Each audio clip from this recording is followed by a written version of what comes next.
This is the SMARTRO wireless weather station. Let's take it out of the box. In the box you get the instruction manual. Here is the weather station display right here. It is 7.5-inch screen diagonally. And they give you the AC adapter, which goes to a barrel jack connector, and the outdoor sensor.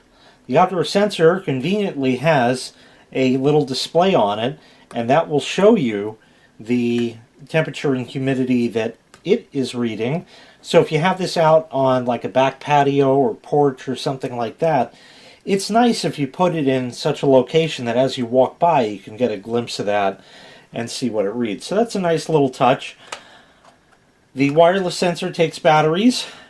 For a change, something still takes AA's, not AAA's. So 2 AA's are required, and you will need to put those in. There is a selector switch here that is 3 positions, 1, 2, and 3. And that's because you can use up to 3 sensors with this unit. So you can buy additional sensors from SMARTRO and put one in the back porch, like I said, maybe one in the front. Maybe you have a shed or a greenhouse and you want to put it in there, so you can get that. And if you have multiple sensors, you can select which one you want it to display, or it can cycle through the different ones that you have. On the unit itself, we'll set all of this aside. Here it is right here. It is able to be stood up on a desk like that, or it is wall mountable. These fold in, and there's a hanging hole right there, which is convenient. There is a battery compartment here, and that also takes AA batteries. That is mainly for a battery backup, so you don't have to reset the clock and all that kind of stuff. As such, you can, yes, run this off of those batteries, but the backlight on it will not be on. And to activate that, you would have to hit the button on it. I forget which one on the side here. Actually at the top, and that'll turn it on for 15 seconds, and then it will go out to say battery power. So if you're going to put this on a wall, you're going to have to bear in mind the wire coming down from it, but this is how they work. It takes, it's a decent sized screen.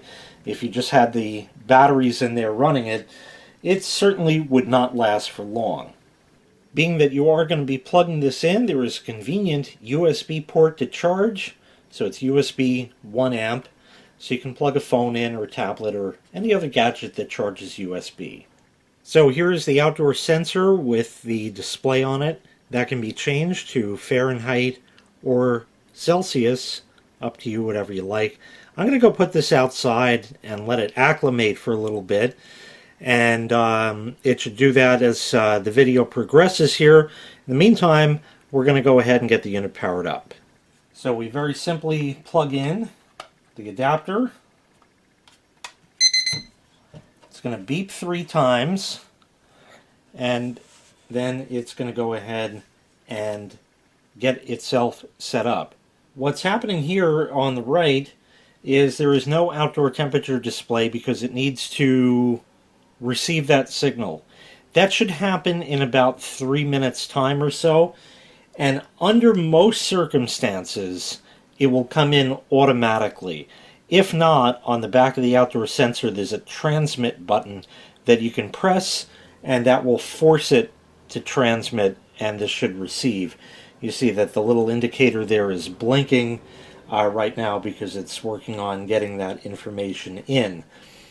It also shows a little 1 in the display there because it has the 1 sensor. If you got additional ones, you can set that to display sensor 2, 3, or cycle through them as such. So let me get the time and date set. It's pretty simple to do that. They give you an instruction manual that is written in plain English. It's very easy. What I did is I just didn't look at the instructions and I figured it out for myself. And the way I did that was just start pressing buttons on it, and I found that the top one here, if you hold it, will allow you to set that. You can set a beep, so every time you press a button it'll beep. A lot of people find that annoying, and that. I'm going to go through all of that setup. Basically, you have the top button there and your up or down to run for your hours and your minutes and the year and the month and the day and all that kind of stuff like that.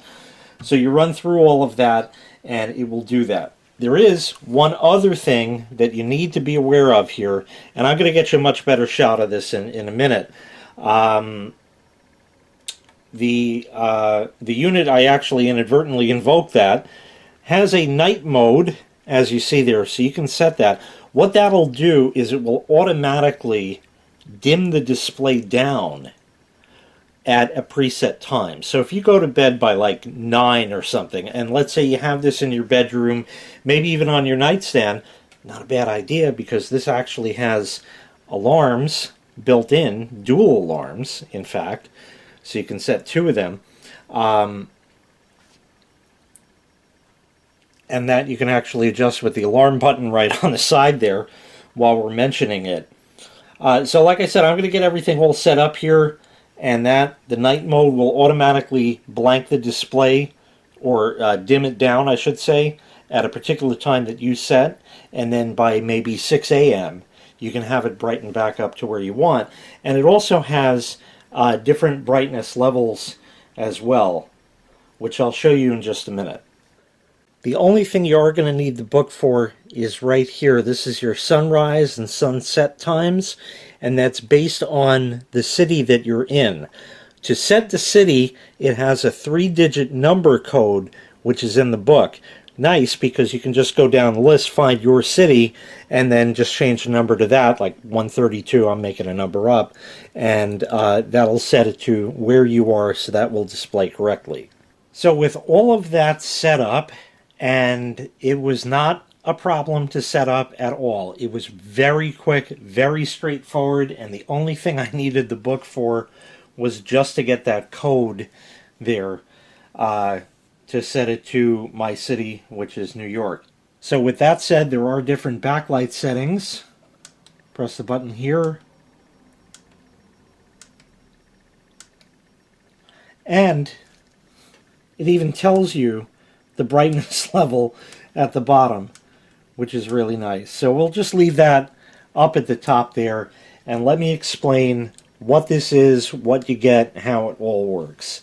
Alright, we're going to start with the easy stuff, and we'll kind of go around like counterclockwise, or maybe I'll jump around, whatever it is. Here we go. Indoor, temperature, and humidity. Very simple like that. Just displays it, and that's all there is to it. The arrow over here is showing the trend. It doesn't have any trend information because I just plugged this thing in, so it doesn't know if the trend has been going up or down. Like if it's a hot day in the summer and you turn the air conditioner on, it'll go down, and in time that arrow is going to start pointing down to show that you have a downward trend. You also have your humidity here and a comfort meter that will change depending on the humidity. It's winter time right now, even though it says 65. Yeah, it's a nice day in February, but it's not often that we get that.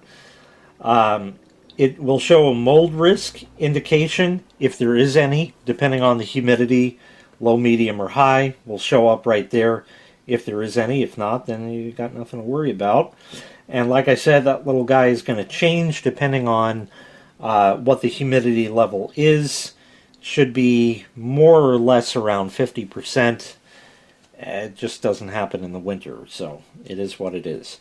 Down here again, your sunrise and sunset times set with the appropriate city from the number in the book, and it just displays that. Of course, each day that's going to change as it goes. Over here, your time and date. Yes, you can do 24-hour time. I have it set to that, but right now we're only at 1200 hours, so it doesn't make any difference. And it displays the date, month, and the day. Over here is your barometric pressure in inches of mercury. You can change that unit as well if you'd like.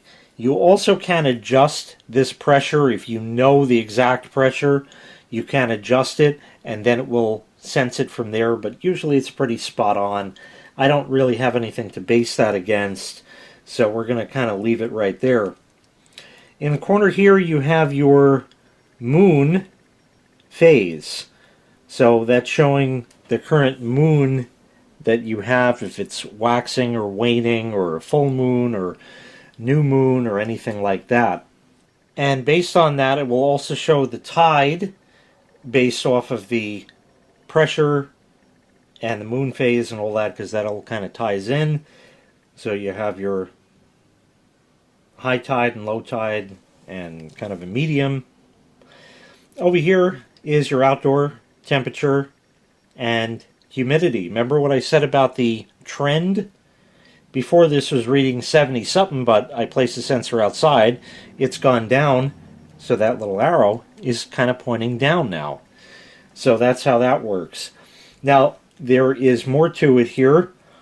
You have alerts, so that can tell you, like, if it's going to get to freezing or something like that. It'll alert you to that. Over here is your forecast and the trend. Now, this is based off of the barometric pressure once again.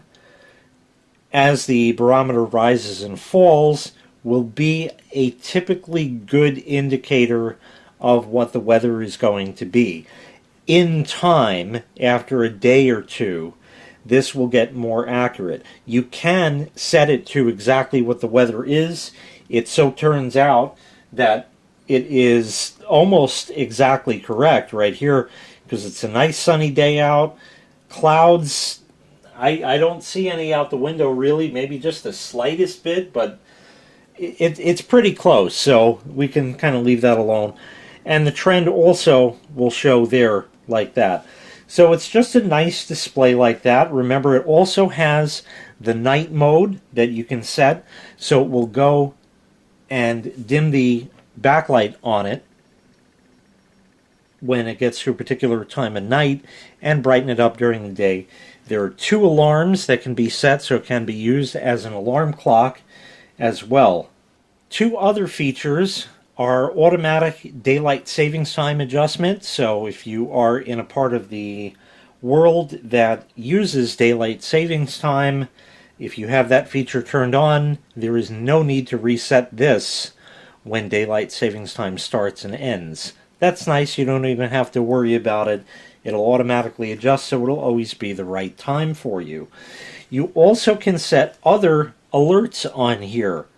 You can set alerts for particular temperatures and or humidities levels. For example, if you have plants and you're growing a garden or something like that, and there might be a chance of it getting down to a low temperature, you don't want them to freeze. Obviously, that's really bad because it'll destroy them. But you might set it to, I don't know, 45 degrees. Some people have like blankets or something they put over their plants and that, so they won't get, or maybe you have a garage or a shed or something, you can bring them in so it can alert you and let you know about that as well. So all around, it's a nice display, 7.5 inch, nice and bright, or you can dim it down. It can be run off batteries, like I said, but again, you're not going to have the backlight, and you're going to have to hit the button for it to come on. So that kind of, you know, you're going to want it plugged in, is basically what I'm telling you. Other than that, you have all the information right here. I like the addition of the tide. I've never seen that before on a weather station like this. Also, the mold risk is nice. Again, it's just based off the humidity, but nobody else offers this. And also, this has superior accuracy. SMARTRO's been around. I have tested a couple of other of their products, and they're very, very good indeed. This will display temperature 1.8 degrees Fahrenheit plus or minus, and humidity 5% plus or minus from whatever it is. So it's also very accurate. Once again, this was the SMARTRO wireless weather station. All around, it's got everything you're going to need on there for a nice display, whether you put it on the wall or keep it on your desk. If you'd like to purchase this item, I'll leave a link in the video description where you can find the item available for sale on Amazon. Thanks for watching. Make sure you click like, make sure you click subscribe, and take care. We'll see you next time. Bye-bye.